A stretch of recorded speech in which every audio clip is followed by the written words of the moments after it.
اور مومنو یہ نہ سمجھنا کہ یہ ظالم جو کام کر رہے ہیں اللہ ان سے بے خبر ہے، وہ ان کو اس دن تک مہلت دے رہا ہے جبکہ دہشت کے سبب آنکھیں پھٹی کی پھٹی رہ جائیں گی اور لوگ سر اٹھائے ہوئے میدان قیامت کی طرف دوڑ رہے ہوں گے، ان کی نگاہیں خود اپنی طرف لوٹ نہ سکیں گی اور ان کے دل مارے خوف کے ہوا ہو رہے ہوں گے۔ اور اس وقت کو یاد کرو جب تمہارے پروردگار نے یہود کو آگاہ کر دیا تھا کہ وہ ان پر قیامت تک ایسے شخص کو مسلط رکھے گا جو ان کو بری بری تکلیفیں دیتا رہے۔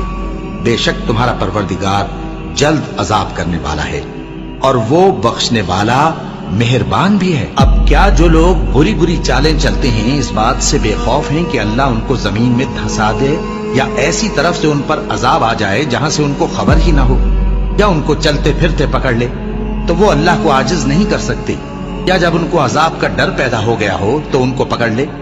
بے شک تمہارا پروردگار بہت شفقت کرنے والا ہے، مہربان ہے۔ کیا وہ لوگ جو برے کام کرتے ہیں یہ سمجھے ہوئے ہیں کہ یہ ہمارے قابو سے نکل جائیں گے؟